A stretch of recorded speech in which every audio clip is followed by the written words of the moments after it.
If you've just got your first guitar, this video is going to show you everything you need to know. On my channel I have a guitar lesson for total beginners, which you can find here, and every year I get asked hundreds of questions by people that are brand new to guitar. This video will hopefully answer most of those questions and set you on the right foot. So this video is for people that have literally just got a guitar and want to start totally from scratch. If you can play a few chords, a few songs, then this probably isn't for you, because this will be purely the basics for people that are new to guitar. So before we start, we're going to look at the parts of the guitar, what they're called and what they do. So this part here is called the headstock. These are the tuners which you use to tune your guitar. This part is the neck. These parts are the frets. So these metal bars are your frets. This part is the body of the guitar. This one here is the pickup selector. So that selects these pickups.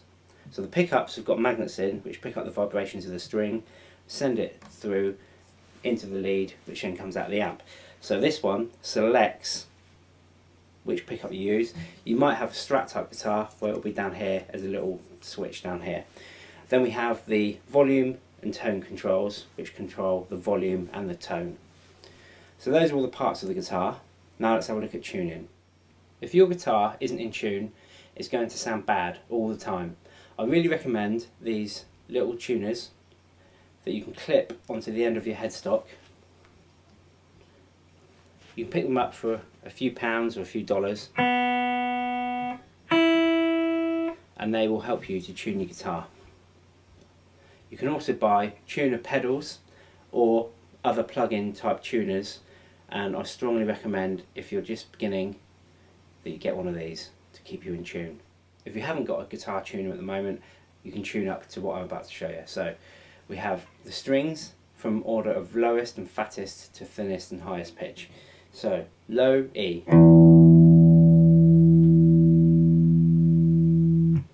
A,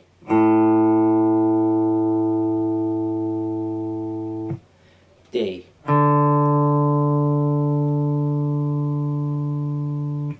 G,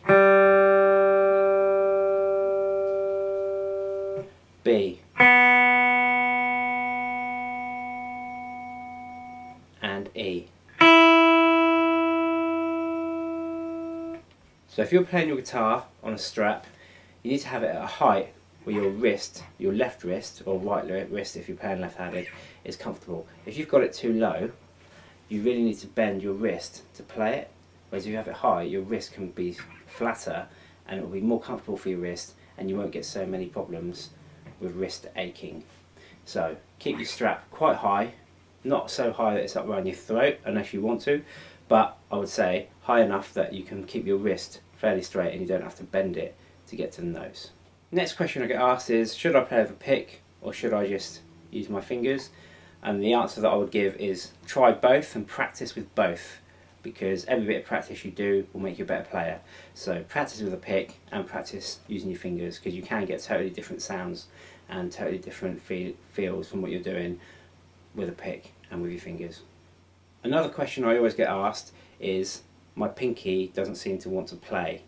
So one of the biggest reasons is that people have their guitar too low, so that their wrist is in a bad position, and then your pinky has to sort of almost do some acrobatics to get up to the top. If you keep your guitar higher, your pinky should be fine. The other thing is wrist position. So if you have your thumb in the middle of the neck, that's about where you want it. If your thumb's all the way up here, it's going to be harder to do certain things, and if your thumb's at an awkward position like this, it's going to be harder. So try and keep your fingers parallel to the frets. If you're like this, again, your pinky can't get to the place it needs to. But just by twisting your wrist so that your fingers are parallel to the frets, your pinky is automatically in a better position. Another question I get asked a lot is, the tips of my fingers are really hurting. You will get used to that, and also that will go away. So now I can play for 5 or 6 hours and I don't get any pain in my fingertips at all, just because they get little calluses on the end. However, at first, yes, your fingertips will hurt because you're not used to pushing down on steel strings, but just have to get over that. Come on. So the right way to fret a note. So you should fret in between the frets, don't push on top of the fret, or you'll get that kind of noise. You should fret in between the frets, and you want to try and come up close to the edge of the fret you're behind. You don't want to come all the way back here. And again, don't have it on top, or you'll get that dull note. The other question people say is, am I pressing too hard because it doesn't sound right? No, you're probably not pressing hard enough. If you're getting that kind of buzz, it's because you're not pressing hard enough.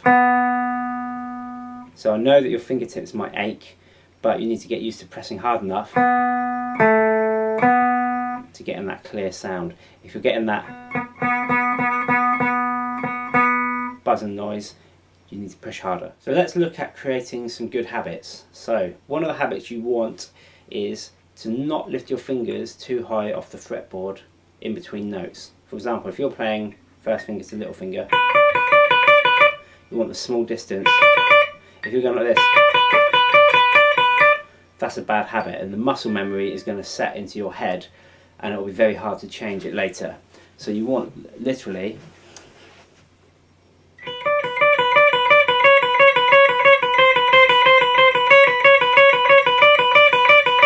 as little movement between your finger and the fretboard as possible when you're practicing to get into the good habit.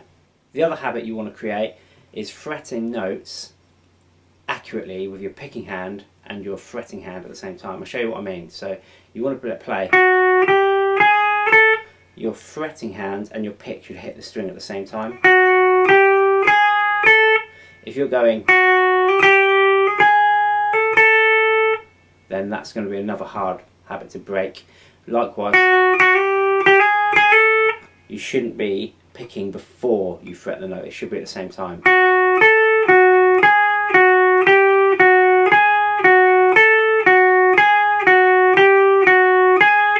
And that's a difficult one to practice. If you're not using the pick and you're using your fingers,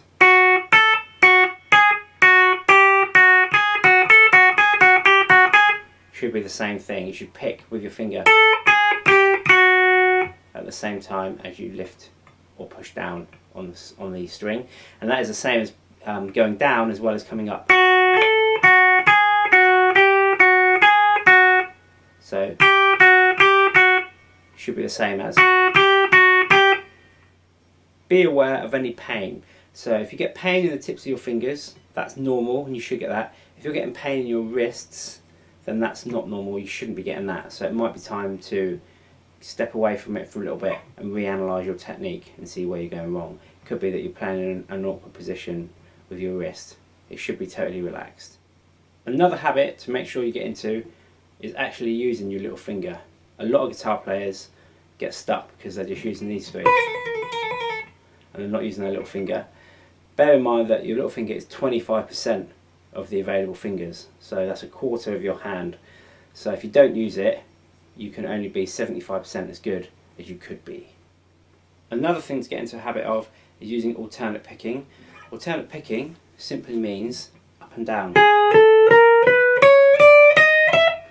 I used to teach guitar a lot more than I do now, but a lot of beginners would come to me and they'd pick all downstrokes. Again, this really limits your playing, so right from the start, practice.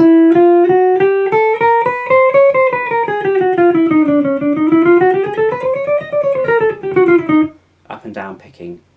And it's a bit harder at first, but again, your muscle memory will kick in and it will become your natural way to pick. In the description below, there are some links to some of my other videos that are perfect for beginners. If you have any questions, feel free to email me on here or leave a message and I'll always try and reply. Other than that, keep practicing and see you soon.